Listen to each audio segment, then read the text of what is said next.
কিয়ামতের ঠিক আগে এই পৃথিবীর সাক্ষী হবে এমন এক ভয়ঙ্কর ফিতনার, যার নাম শুনলেই মানুষের শরীরের লোম খাড়া হয়ে যায়। এটি হলো হাজার হাজার বছর ধরে বন্দী থাকা এক ভয়ঙ্কর জাতির গল্প। এটি হলো ইয়াজুজ ও মাজুজের কাহিনী। ইয়াজুজ ও মাজুজ হলো হযরত নূহ আলাইহিস সালামের বংশ থেকে আসা এক জাতি। তারা আমাদের মতোই মানুষ, কিন্তু তাদের স্বভাব চরিত্র আর চেহারা সাধারণ মানুষের মতো নয়। হাদিসের বর্ণনা অনুযায়ী তারা হবে বেটে, তাদের মুখ হবে চ্যাপ্টা, নাক হবে ছোট এবং চোখগুলো হবে ছোট ছোট। তাদের সংখ্যা এতটাই হবে যে তা মানুষের কল্পনাকেও হার মানাবে। তারা যখন কোনো একটি নদীর পাশ দিয়ে যাবে, তখন তারা সেই নদীর সমস্ত পানি পান করে শেষ করে ফেলবে। এই জাতি এতটাই ভয়ঙ্কর হবে, একটা নদীর পানিকেও তারা মিনিটের মধ্যে শেষ করে দিতে পারে, নদীকে মরুভূমিতে পরিণত করে দিতে পারে। তাদের প্রধান বৈশিষ্ট্য হলো তাদের সীমাহীন নিষ্ঠুরতা।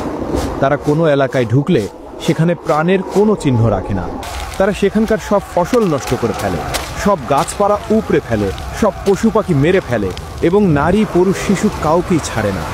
সবাইকে নির্দয়ভাবে হত্যা করে।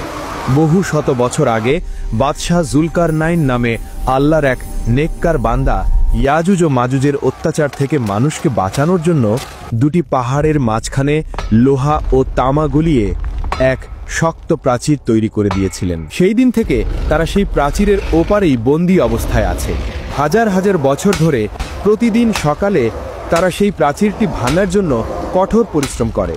দিন শেষে যখন তারা ক্লান্ত হয়ে যায়, দেয়ালটা প্রায় ভেঙে ফেলার মতো পাতলা হয়ে যায়, তখন তাদের সর্দার বলে, আজকের মতো থামো, বাকি কাজটা আমরা আগামীকাল এসে শেষ করব। কিন্তু আল্লাহর ইচ্ছায় পরের দিন সকালে যখন তারা ফিরে আসে, তখন তারা দেখে দেয়ালটা আবার আগের মতোই মজবুত আর মোটা হয়ে গেছে। তখন তারা আবার দেয়ালটাকে ভাঙার জন্য লেগে যায়। এভাবেই চলছে দিনের পর দিন, বছরের পর বছর, কিন্তু দেয়ালটা ভেঙে তারা বাইরে আসতে পারে না। কিন্তু কিয়ামতের ঠিক আগে যখন পৃথিবীতে হযরত ঈসা আলাইহিস সালাম আসবেন এবং দাজ্জালকে হত্যা করবেন, ঠিক সেই সময়েই আল্লাহ ইয়াজুজ ও মাজুজকে মুক্তি করবেন। সেদিনও তার আগের মতোই সারাদিন ধরে দেয়ালটা ভাঙতে থাকবে।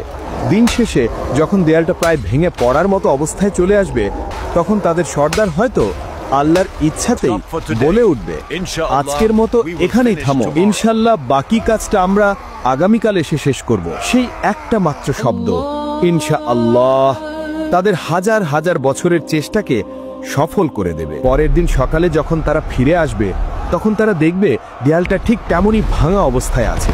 এরপর তারা এক ধাক্কাতেই সেই দেয়ালটা ভেঙে ফেলবে এবং কোটি কোটি ইয়াজুজ ও মাজুজ বন্যার পানির মতো তীব্র গতিতে সারা পৃথিবীতে ছড়িয়ে পড়বে। তাদের আগমনের সাথে সাথেই পৃথিবীতে শুরু হবে এক চরম বিপর্যয়, এক ভয়ঙ্কর দৃশ্য। তারা যখন উঁচু ভূমি থেকে দল ভেদে নামতে থাকবে, তখন মনে হবে যেন পাহাড়ের উপর থেকে এক বিশাল কালো সমুদ্রের ঢেউ নেমে আসছে। তাদের চিৎকারে আর পায়ের শব্দে মাটি কাঁপতে থাকবে। তারা তাদের যাত্রাপথে যা কিছু পাবে সব কিছু ধ্বংস করে দেবে। সবুজ ফসলের মাঠ তাদের পায়ের নিচে পিষে ধুলোয় মিশে যাবে। ফলের বাগানগুলো তারা উপড়ে ফেলবে। শহরের পর শহর তারা জ্বালিয়ে পুড়িয়ে ছারখার করে দেবে। তারা যখন জেরুজালেমের তাবারিয়া নদীর পাশ দিয়ে যাবে, তখন তারা সেই নদীর সমস্ত পানি পান করে শেষ করে ফেলবে। নদীটা একদম শুকিয়ে মরুভূমির মতো হয়ে যাবে। কিছুক্ষণ পর যখন তাদের শেষ দলটি সেই শুকনো জায়গার পাশ দিয়ে যাবে, তখন তারা একে অপরকে বলবে, হয়তো কোনো এক সময় এখানে পানি ছিল। পৃথিবীর মানুষ ভয়ে আতঙ্কে দিশাহারা হয়ে যাবে। তারা নিজেদের ঘর বাড়ি ছেড়ে পাহাড়ের গুহায় এবং জঙ্গলে গিয়ে আশ্রয় নেয়ার জন্য ছুটতে থাকবে। কিন্তু ইয়াজুজ ও মাজুজের হাত থেকে পালানো প্রায় অসম্ভব হবে। তারা পৃথিবীর মানুষকে মারতে মারতে এমন এক পর্যায়ে পৌঁছাবে যখন তারা অহংকার করে বলবে, আমরা তো পৃথিবীর সব মানুষকে মেরে ফেলেছি, এবার তো পৃথিবীতে আমাদের কোনো শত্রু নেই, চলো এবার আকাশের ফেরেশতাদের মারি। এই বলে তারা আকাশের দিকে তাদের তীর ছোড়বেন। আল্লাহর তাদের এই অহংকারকে পৃথিবীর মানুষের সামনে প্রকাশ করার জন্য সেই তীরগুলোকে রক্তমাখা অবস্থায় তাদের কাছে ফিরিয়ে দেবেন। রক্তমাখা তীর দেখে তারা আনন্দে চিৎকার করে বলবে, দেখো আমরা আকাশের ফেরেশতাদের মেরে ফেলেছি, এখন আমরাই এই মহাবিশ্বের শাসক। তাদের এই ভয়ঙ্কর অত্যাচারে পৃথিবীর ঈমানদার মানুষেরা খুবই বিপদে পড়ে যাবেন।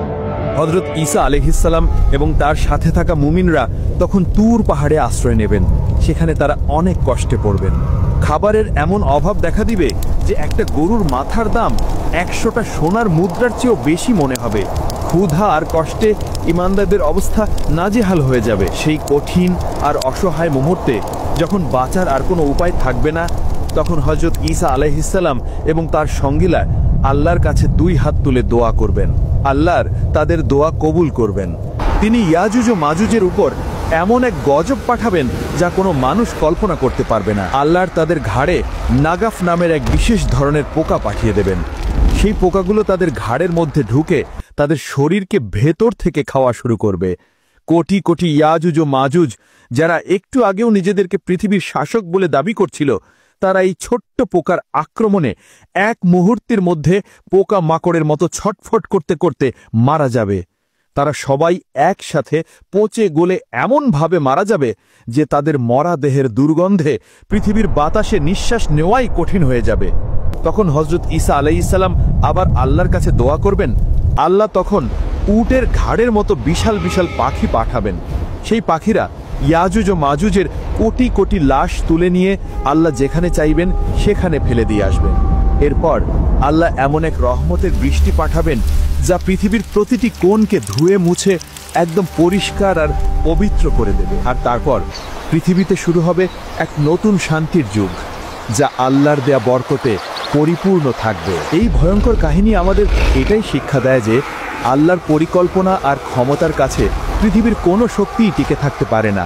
আর ঈমানদারদের জন্য আল্লাহর সাহায্য সব সময় প্রস্তুত, যদি তারা ধৈর্যের সাথে তার কাছে সাহায্য চায়। ইয়াজুজ ও মাজুজের এই কাহিনী যদি আপনার ঈমানকে শক্তিশালী করে থাকে, তাহলে ভিডিওটিতে একটি লাইক দিন এবং আপনার প্রিয়জনদের সাথে শেয়ার করে এই গুরুত্বপূর্ণ জ্ঞানটি ছড়িয়ে দিন। আমাদের চ্যানেলটি সাবস্ক্রাইব করে ইসলামের এমন আরও মহর্তিময় এবং শিক্ষণীয় কাহিনী জানার জন্য আমাদের সাথেই থাকুন।